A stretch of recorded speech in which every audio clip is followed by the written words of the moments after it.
Welcome in and thanks for listening to Super Simple Security Principles, part of the IHP Academy. I'm Nick and I am super pumped to be here with you. Man, I get excited every time we record. It's just a joy doing this show. Makani, what are your thoughts? Yeah, I like it, but it's still more of I think I described it as a little bit nervous. I'm so Okay. glad to be here in episode 5. Grateful, I think, is the biggest thing to be able to share this with the world. But still, and I hope it won't be this way forever, but for now, it makes me a little nervous still, honestly. Right? I like the nerves. The nerves kind of get me excited. That's what I'm excited about, is feeling these nerves, right? So last week we talked about this episode being two-factor communication, but Makani decided to pull a fast one on us and take us in a different direction.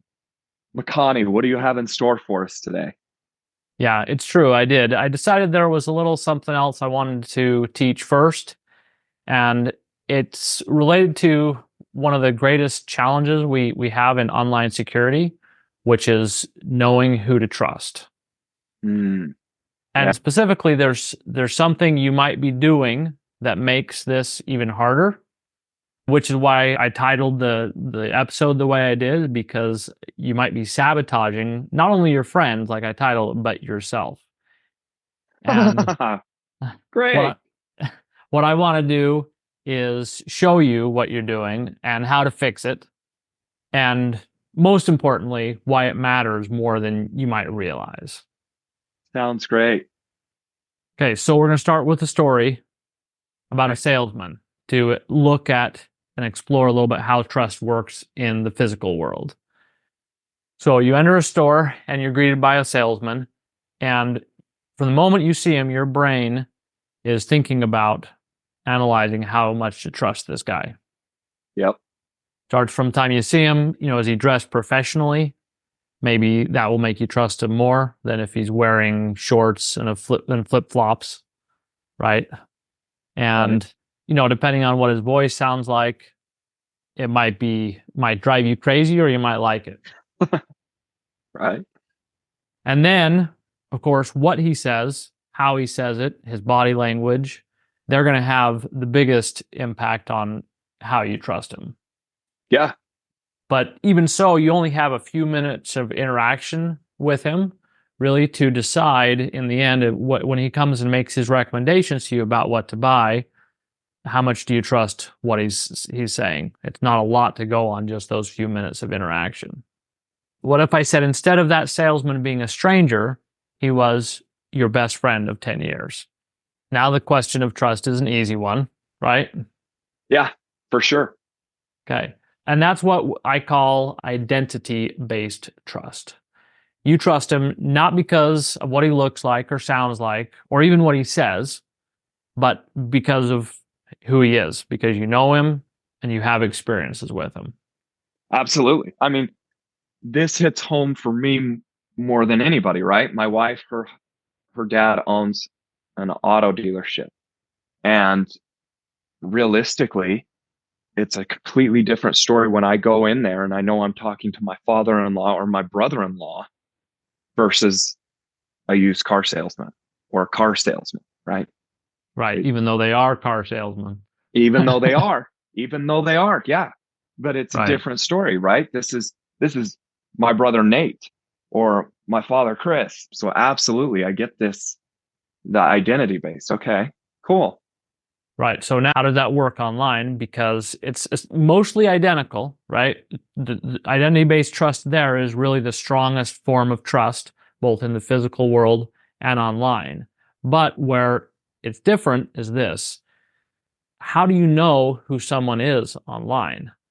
Right? In the physical world, it's easy. You know someone, it's automatic. You don't have to, there's no process for it. You don't have to think about it. You see somebody, you know who they are. Right. Right? And we tend to carry that same mindset with us though online, that we don't have to put any effort into actually being sure that we really know who it is that we're talking to. Yeah. Right? And that gets us into trouble because, of course, when we stop and think about it, we know that impersonating somebody online is much, much easier than doing so physically. Yeah. And so understanding that, though, and remembering it and applying it, of course, that's one of the keys to strong online security. Yeah. And it's a simple principle, but it has powerful practical application in 100 different ways. Yeah. I mean, what comes to my mind is I've been seeing these online posts where they show a picture. And then with that, just one picture, they show what AI can generate them doing. Right. And it's crazy. Yep, exactly. Today, I want to talk about just one simple application of this principle related to how we share links with our friends. Specifically, when we share unexpected links with no explanation. And I Gotcha. like to give these kind of links a special name, lonely links. Links with So, no explanation or lonely links. yep, exactly. So, Nick, does anyone ever send you lonely links? Do you send lonely links? I might be guilty as charged for both.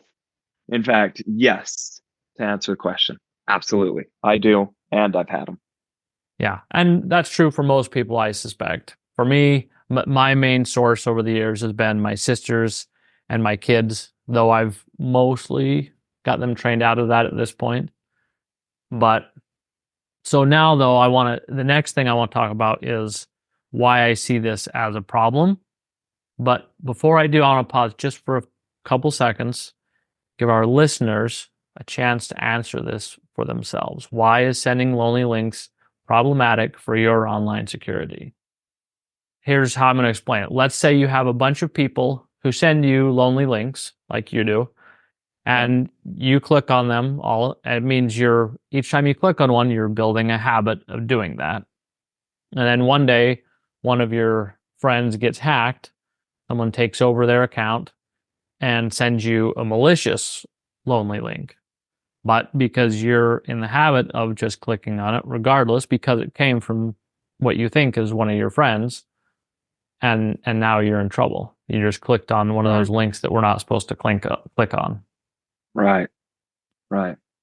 And now this may not have happened to you yet, you may not have even received a malicious link that appears to come from one of your friends, but it happens all the time. But let's just suppose for a moment, some of our listeners it may not have happened to.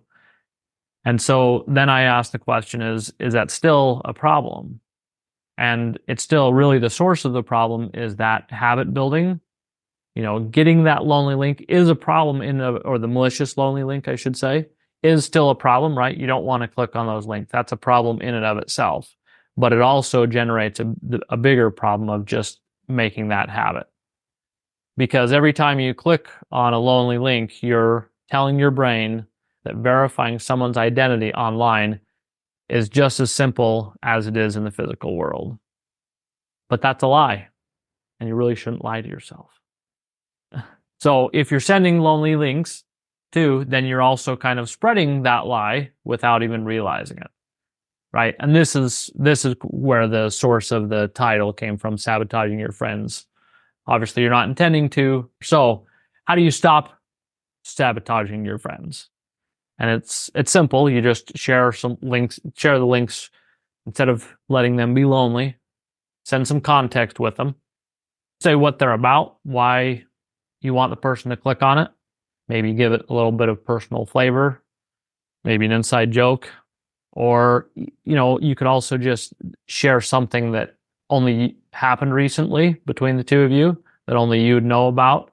Anything to give some evidence that it's really you is the whole point. And it's kind of funny because when I first started bugging my sisters to do this years ago, they were pretty open to it, actually. They really kind of embraced it. One sister in particular, when she shares a link with me, she's kind of a goofball anyway, and she really hams it She'll up. And appreciate that. yeah, and I'm always cracking up by the end of it with her explanation that she gives, and I really love it. So instead of it being kind of a chore, it's just a source of laughter for us. So let me see if I can recap real quick. So when Nick sends out his lonely link, or hey, dude, check this out, I shouldn't just send the link to my brother-in-laws or to my friends or my buddies or whoever I'm sending this link to. I should add a little splash of myself to it. I should let them know it's really me behind the scenes. I'm really sending this. That way, we're training them. We're training ourselves to start looking for the true and verifying the true identity people online as well as offline. Yep, exactly. You should scream Nick when you send it. Oh man, it's going to be Ideally. ripe with punctuation errors. Like everybody that sees this will know it's coming from me, right? Perfect. Yes. Excellent. Thank you. Thank you.